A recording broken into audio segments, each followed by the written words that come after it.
নমস্কাৰ প্ৰিয় দৰ্শকসকল, জুলাই মাহৰ ৰাশিফলৰ শিতানলৈ সকলোকে স্বাগতম জনাইছোঁ।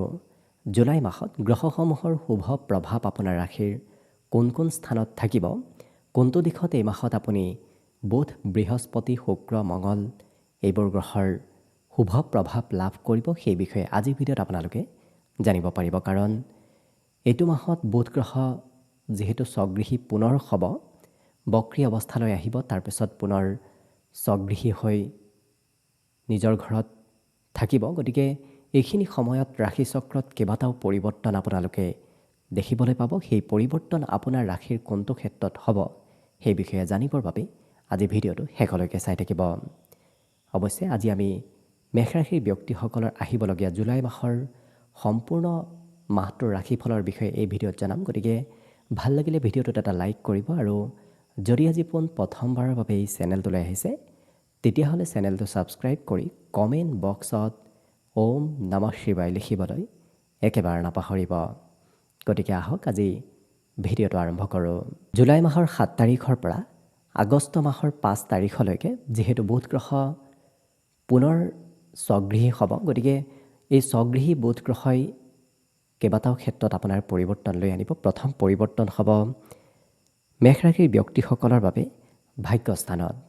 কাৰণ ভাগ্যস্থানত বুধ গ্ৰহৰ পূৰ্ণ দৃষ্টি এইখিনি সময়ত থাকিব, যিটো কাৰণত আপুনি লক্ষ্য কৰিব আপোনাৰ ভাগ্যত বিভিন্ন ধৰণৰ পৰিৱৰ্তনদায়ক আপুনি ফলাফল দেখিবলৈ পাব। কাৰণ যেতিয়া যেতিয়া বুধ গ্ৰহ বলি হয় তেতিয়া বুদ্ধিমত্তাবোৰ বাঢ়ে, বুদ্ধিৰ বিকাশ হয়, চিন্তা শক্তিবোৰ ভাল হ'ব ধৰে। গতিকে এইখিনি সময়ত আপোনাৰ বুদ্ধিমত্তাৰ বিকাশ আপোনাৰ পঢ়া শুনাৰ লগতে আপোনাৰ নিজৰ কৰ্মবোৰতো হ'ব। গতিকে বুধে আপোনাক এইখিনি সময়ত বুদ্ধিমত্তা বৃদ্ধি কৰিব।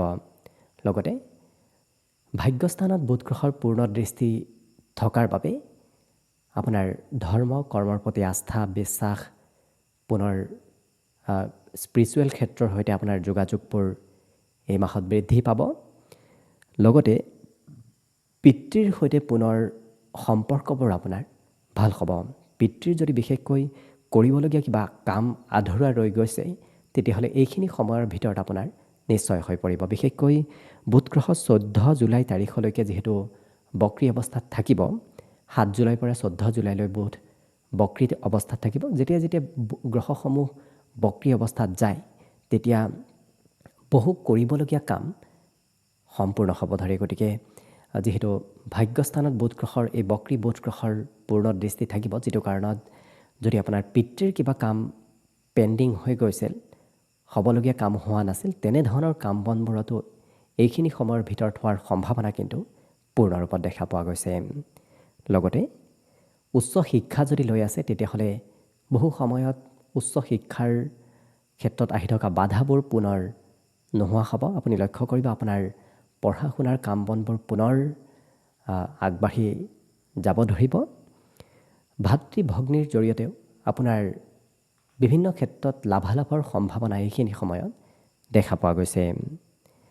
লগতে শুক্ৰ যিহেতু পঞ্চম স্থানত এই মাহত থাকিব, গতিকে পঞ্চমৰ শুক্ৰ গ্ৰহই আপোনাৰ প্ৰেম সম্পৰ্কত কিছু খেলি মেলি কৰাৰ সম্ভাৱনা আছে। অৱশ্যে শুক্ৰ গ্ৰহই প্ৰেমত ভাল ফল প্ৰদান কৰে, কিন্তু যিহেতু শুক্ৰ গ্ৰহৰ সৈতে লগ হৈ থকা কেতুৱে আপোনাক প্ৰেমত কিন্তু কিছু খেলি মেলি কৰিব পাৰে। গতিকে প্ৰেম সম্পৰ্কত অকণমান সতৰ্ক হৈ চলাৰ চেষ্টা কৰিব। বিশেষকৈ শিক্ষাৰ্থীসকলকো মাজে সময়ে শুক্ৰ কেতুৰ সংযোগে পঢ়াটো ধৈৰ্যৰ পৰিমাণ কমাব পাৰে, পঢ়াৰ পৰা বিচ্ছেদ কৰোৱাৰ চেষ্টা কৰিব পাৰে। গতিকে নিজেই অকণমান চেষ্টা কৰিব, পঢ়া শুনাত গুৰুত্ব ৰাখিব। লগতে একাদশ স্থানত শুক্ৰ কেতুৰ পূৰ্ণ দৃষ্টিয়ে আপোনাৰ আহিবলগীয়া ধনত কিছু হয়তো সময়মতে অকণমান নাহিব পাৰে। গতিকে যদি ক'ৰবাৰ পৰা আহিবলগীয়া ধন আছে, সেই ধন আপুনি নিৰন্তৰভাৱে চেষ্টা কৰি থাকক, তেতিয়াহে আপোনাৰ ধন আগমনৰ পথবোৰ মুকলি হ'ব।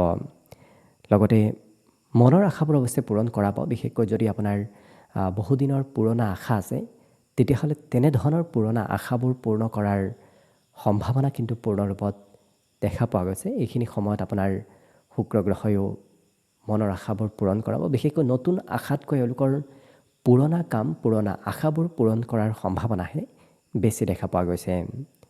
লগতে মঙ্গল গ্ৰহ যিহেতু এইটো মাহত দ্বিতীয় স্থানত থাকিব, দ্বিতীয় স্থানত মঙ্গল গ্ৰহৰ স্থিতি হোৱাটো আৰ্থিক ক্ষেত্ৰৰ ফালৰ পৰা ভাল, কাৰণ মঙ্গল গ্ৰহই আপোনাক সোনকালে হাতত ধন দিব। য'ৰ পৰা আহিলেও আপোনাৰ হাতত ধন কিছু থাকিব, সেই ক্ষেত্ৰত ধন সম্পত্তিৰ ক্ষেত্ৰত কোনো ধৰণৰ প্ৰব্লেম নাহে, কিন্তু কথা বতৰা কোৱাৰ ক্ষেত্ৰত অকণমান সংযম ৰাখিব। আপোনাৰ খঙাল ব্যক্তিত্ব এইকেইটা দিনত বাঢ়িব। আপুনি কথা ক'লেও হয়তো কোনোবাই খঙালভাৱে কোৱা যেন অনুভৱ কৰিব, যিটো কাৰণত আপোনাৰ কথাৰ দ্বাৰাই শত্ৰুৰ পৰিমাণ বাঢ়িব পাৰে। গতিকে নিজেই কিছু সতৰ্ক থাকিব, তেতিয়া নিশ্চয় অকণমান হ'লেও আপুনি সেই ক্ষেত্ৰৰ ফালৰ পৰা দূৰত থাকিব পাৰিব। লগতে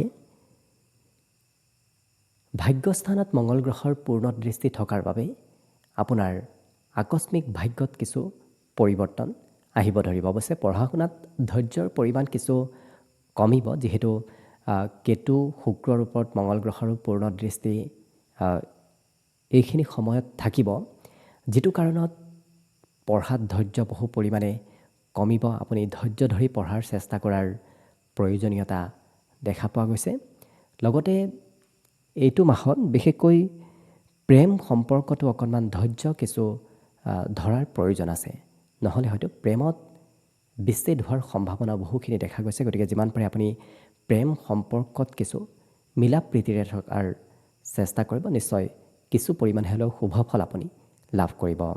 কিন্তু একমাত্ৰ পজিটিভ পইণ্ট হৈছে বুধ গ্ৰহৰ শুভ অৱস্থা, যিটো কাৰণত বুধ গ্ৰহ যিহেতু স্বগৃহী হৈ পুনৰ কৰ্কটৰ পৰা মিথুন ৰাশিত বক্ৰী হৈ অৱস্থান কৰিছে, যিটো কাৰণত আপোনাৰ যদি বহু পেণ্ডিং কাম আছে, ৰৈ গৈছে, কিবা কাম আপোনাৰ হোৱাৰ পিছতো নোহোৱাৰ পিনে গতি কৰিছিল, কিন্তু সেই কাম বনবোৰো জুলাই মাহৰ 7 তাৰিখৰ পৰা হোৱাৰ সম্ভাৱনা আপোনাৰ পূৰ্ণ ৰূপত দেখা পোৱা গৈছে। গতিকে বুধ গ্ৰহৰ শুভ অৱস্থাই আপোনাক বহুখিনি ক্ষেত্ৰত সহায় কৰিব। বাকী গ্ৰহস্থিতি যদিও আপোনাৰ মধ্যম, কিন্তু যিহেতু বৃহস্পতি গ্ৰহ আপোনাৰ বাবে এইকেইটা দিনত চতুৰ্থত থাকিব, যিটো কাৰণত অৱশ্যে কেন্দ্ৰস্থানত বৃহস্পতি গ্ৰহৰ স্থিতিয়ে বাকী প্ৰভাৱসমূহ বহুখিনি দোষাদোষসমূহ নিবাৰণ কৰা দেখা পোৱা যাব। অৱশ্যে আপুনি যদি বৃহস্পতি গ্ৰহৰ ফলাফল এতিয়া আপোনাৰ কেনেধৰণৰ আছে সেই বিষয়ে জানিব বিচাৰিছে, তেতিয়াহ'লে আমাৰ চেনেলৰ ভিডিঅ'সমূহ দিয়া আছে। সেই ভিডিঅ'সমূহত গৈ আপুনি আপোনাৰ নিজৰ ৰাশি অনুসৰি বৃহস্পতি গ্ৰহৰ ফলাফলবোৰো চাই ল'ব পাৰিব। অৱশ্যে বুধ গ্ৰহ যেতিয়ালৈকে মিথুন ৰাশিত থাকিব, অৰ্থাৎ সম্পূৰ্ণ জুলাই মাহটোত আপোনাৰ কিন্তু বুদ্ধিমত্তাত কোনো ধৰণৰ পৰিৱৰ্তন নহয়। আপুনি নিজৰ বুদ্ধি বিবেকৰে কাৰ্যবোৰ কৰাৰ ক্ষমতা আপোনাৰ বাবে থাকিব, যিটো কাৰণত ভুল সিদ্ধান্ত এইখিনি সময়ত আপোনাৰ একেবাৰেই নহয়। আপুনি সিদ্ধান্তবোৰ ভালদৰে ল'ব পাৰিব। মুঠতে শুক্ৰ আৰু মঙ্গল এই দুটা গ্ৰহৰ স্থিতিৰ বাবে আপুনি মাজে সময়ে ধৈৰ্যৰ কিছু প্ৰয়োজন আপোনাৰ বাবে হৈ পৰিব। বাকী আশীষ কৰিছোঁ মাহটো যেন আৰু অধিক আপোনাৰ বাবে শুভ হৈ পৰক। বৃহস্পতি গ্ৰহৰ শুভ দৃষ্টি, বুধ গ্ৰহৰ শুভ প্ৰভাৱ আপোনাৰ ৰাশিৰ ওপৰত সম্পূৰ্ণ মাহটো গোটেইভাৱে থাকক, তাৰেই কামনা কৰিছোঁ। আৰু আজিৰ ভিডিঅ'টো ইমানতে সামৰণি মাৰিছোঁ। ধন্যবাদ।